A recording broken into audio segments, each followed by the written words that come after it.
The freakish little leader of the orchestra newly imported from Sicily to New York tossed his conductor's wand excitedly through the air, drowning with musical thunders the hum of conversation and the clatter of plates.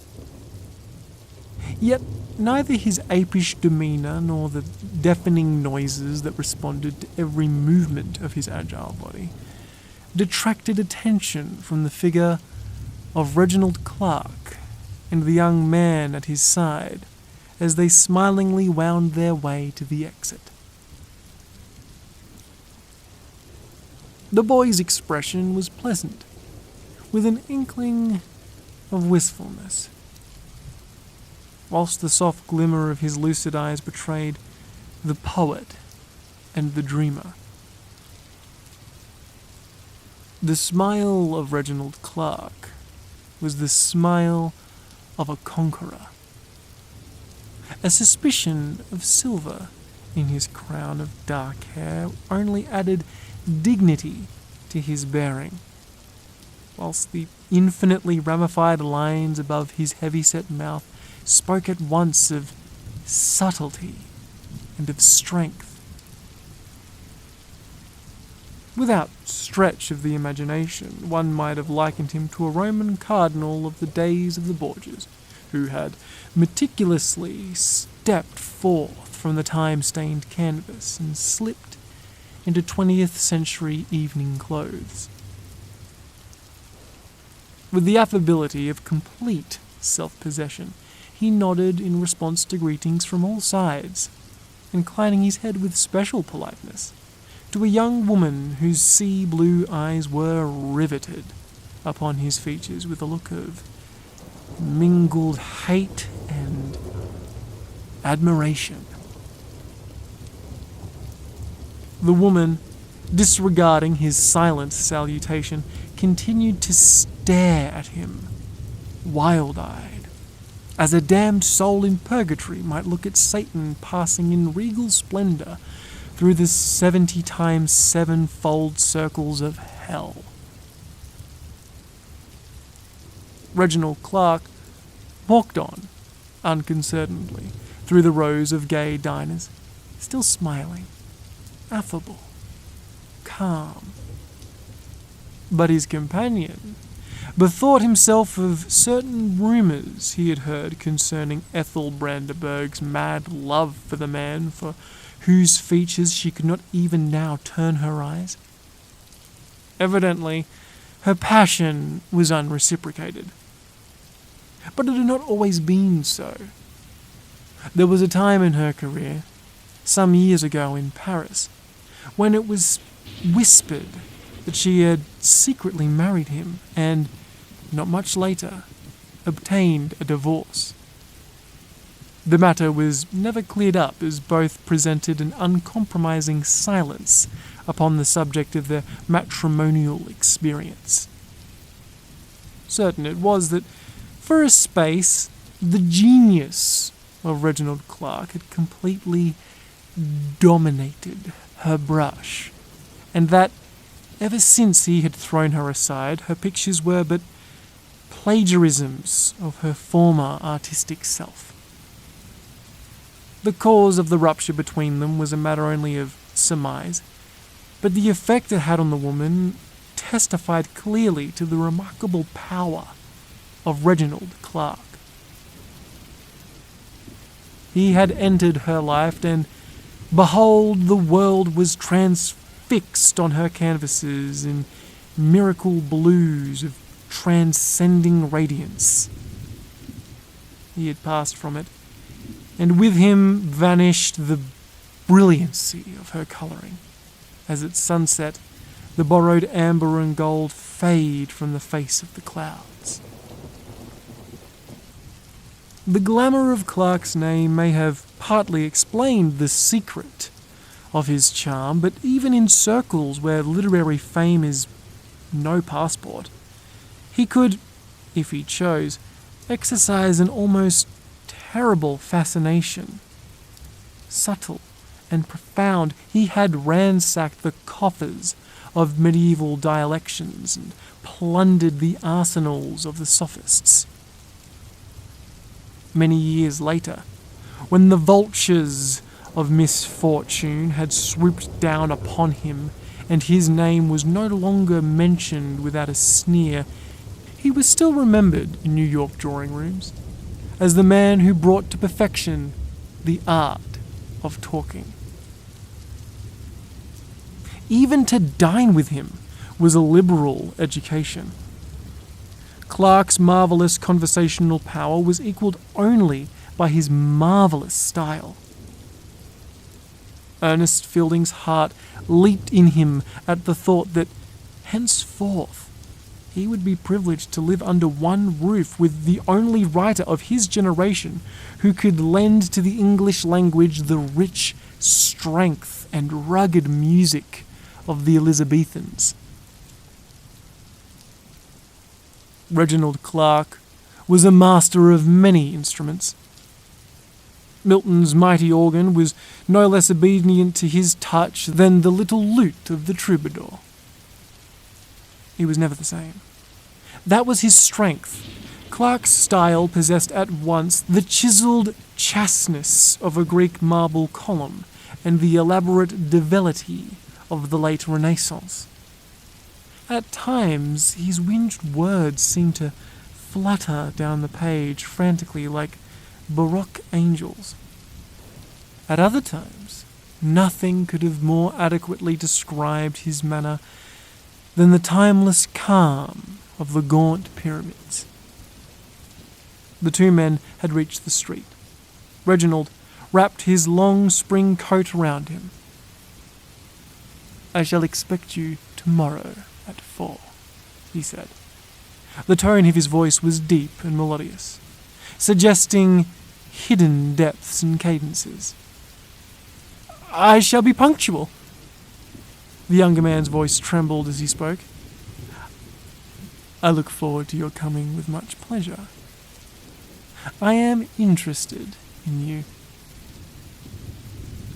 The glad blood mounted to Ernest's cheeks at praise from the austere lips of this arbiter of literary elegance. An almost imperceptible smile crept over the older man's features.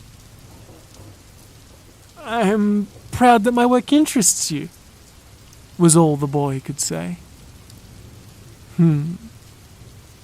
I think it is quite amazing. But at present," here Clarke drew out a watch set with jewels. "I am afraid I must bid you goodbye." He held Ernest's hand for a moment in a firm, genial grasp, then turned away briskly. While the boy remained standing open-mouthed, the crowd jostling against him carried him almost off of his feet, but his eyes followed far into the night the masterful figure of Reginald Clarke, toward whom he felt himself drawn with every fibre of his body, and the warm enthusiasm of his generous youth.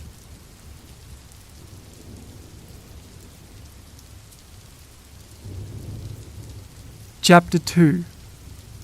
With elastic step, inhaling the night air with voluptuous delight, Reginald Clarke made his way down Broadway, laying stretched out before him, bathed in light and pulsating with life. His world-embracing intellect was powerfully attracted by the giant city's motley activities. On the street, as in the salon, his magnetic power compelled recognition, and he stepped through the midst of the crowd as a Circassian blade cleaves water. After walking a block or two, he suddenly halted before a jeweller's shop. Arrayed in the window were priceless gems that shone in the glare of electricity. Like mystical serpent eyes, green, pomegranate, and water blue, And as he stood there, the dazzling radiance before him was transformed in the prism of his mind into something great and very wonderful that might, someday, be a poem. Then his attention was diverted by a small group of tiny girls dancing on the sidewalk to the husky strains of an old hurdy-gurdy. He joined the circle of amused spectators to watch those pink-ribboned bits of femininity swaying airily to and fro in unison with the tune. One girl especially attracted his notice. A slim, olive-coloured girl from a land where it is always spring. Her whole being translated into music, with hair dishevelled and feet hardly touching the ground, the girl suggested an orange leaf dancing on a sunbeam. The rasping street organ, perchance, brought to her melodious reminiscence of some flute-playing Savoyard boy, brown-limbed and dark of hair. For several minutes, Reginald Clark followed with keen delight each delicate curve of her graceful limbs described. Then, was it that she grew tired? Or was it that the stranger's persistent scrutiny embarrassed her? The music oozed out of her movements. They grew slower, angular, almost clumsy. The look of interest in Clark's eyes died. But his whole form quivered as if the rhythm of the music and the dance had mysteriously entered into his blood. He continued his stroll, seemingly without aim. In reality, he followed with nervous intensity the multiform undulations of the populace, swarming through Broadway in either direction. Like the giant whose strength is rekindled every time he returns to his mother, the earth, Reginald Clarke seemed to draw fresh vitality from every contact with life. He turned east along 14th Street, where cheap vaudevilles are strung together as glass pearls on the throat of a wanton. Gaudy billboards, drenched in clamorous red, proclaimed the tawdry attractions within. Much to the surprise of the doorkeeper at a particularly evil-looking music hall, Reginald Clarke lingered in the lobby, and finally even bought a ticket that entitled him to enter the sordid wilderness of décolleté art. Street snipes, a few working men, dilapidated sportsmen and women whose ruined youth thick layers of powder and paint, even in this artificial light, could not restore, constituted the bulk of the audience. Reginald Clarke, apparently unconscious of the curiosity, surprise, and envy that his appearance excited, seated himself at a table near the stage, ordering from the solicitous waiter a cocktail and a program.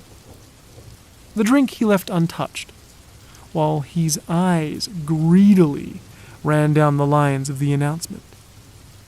When he had found what he sought, he lit a cigar, paying no attention to the boards, but studying the audience with cursory interest until the appearance of Betsy, the hyacinth girl. When she began to sing, his mind still wandered. The words of her song were crude, but not without a certain lilt that delighted the uncultured ear, even if the girl's voice was thin to the point of being unpleasant.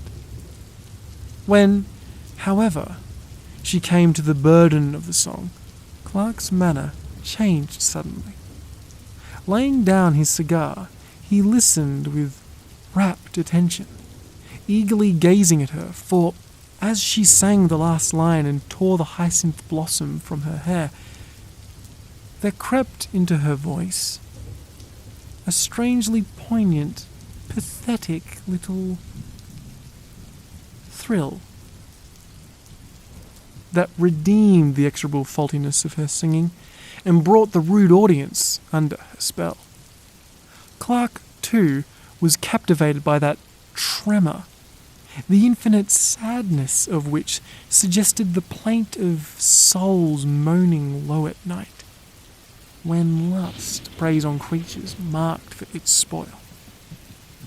The singer paused. Still those luminous eyes were upon her. She grew nervous. It was only with tremendous difficulty that she reached the refrain. As she sang the opening lines of the last stanza, an inscrutable smile curled on Clark's lips. She noticed the man's relentless gaze and faltered. When the burden came, her singing was hard and cracked. The tremor had gone from her voice. Chapter 3. Long before the appointed time, Ernest walked up and down in front of the abode of Reginald Clark, a stately apartment house overlooking Riverside Drive. Misshapen automobiles were chasing by, carrying to the cool river's marge the restlessness and the fever of American life. But the bustle and the noise seemed to the boy only auspicious omens of the future. Jack, his roommate and dearest friend, had left him a month ago, and for a space he had felt very lonely. His young and delicate soul found it difficult to grapple with the vague fears that his nervous brain engendered when whispered sounds seemed to float from hidden corners, and the stairs creaked under mysterious feet. He needed the voice of a loving kindness to call him back from the valley of haunting shadows, where his poet's soul was wont to linger overlooking. In his hours of weakness, the light caress of a comrade renewed his strength and rekindled in his mind the flaming sword of song. And at nightfall, he would bring the day's harvest to Clark as a worshipper, scattering precious stones, incense, and tapestries at the feet of a god. Surely he would be very happy. And as the heart, at times, leads the feet to the goal of its desire, while multicolored dreams like dancing girls lull the will to sleep, he suddenly found himself stepping from the elevator car to Reginald Clark's apartment. Already was he raising his hand to strike the electric bell, when a sound from within made him pull away. No!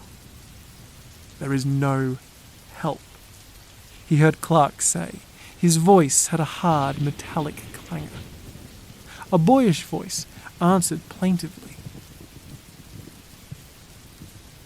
What the words were, Ernest could not distinctly hear, but the suppressed sobbing in them almost brought a tear to his eye. He instinctively knew that this was the finale of some tragedy. He withdrew hastily, so as to not be a witness of an interview he was not meant to hear. Reginald Clark, perhaps, had good reason for parting with his young friend, whom Ernest surmised to be Abel Felton, a talented boy whom the master had taken under his wing. In the apartment, a momentary silence had ensued. This was interrupted by Clark. It will come again. In a year. In 2 years. No, it's all gone, sobbed the boy. Nonsense. You are merely nervous. But that is just why we must part. There is no room in one house for two nervous people. I was not such a nervous wreck before I met you. Am I to blame for it? For your morbid fancies, your extravagance, the slow tread of a nervous disease, perhaps? Who can I tell? Oh, but I am all confused. I don't know what I am saying. Everything is so puzzling. Life, friendship, you. I fancied you cared for my career, and now you end our friendship without a thought. We must all follow the law of our being. The laws are within us, and in our control. They are within us, and beyond us. It is the psychological structure of our brains, our nerve cells, that makes and marks us, steers our lives. Our mental companionship was so beautiful. It was meant to last. And that is the dream of youth. Nothing lasts. Everything flows. Panteray. We are all but sojourners in an inn. Friendship, as love, is an illusion. Life has nothing to take from a man who has no illusions. And it has nothing to give him. They said goodbye. At the door, Ernest met Abel. "Where are you going?" he said. "For a little pleasure trip." But Ernest knew that the boy lied. He remembered that Abel Felton was at work upon some book, play or novel. It occurred to him to inquire how far he had progressed with it. Abel smiled sadly.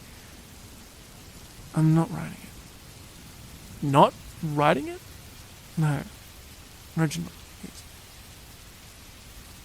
I'm afraid I don't understand." "Never mind. One day you will."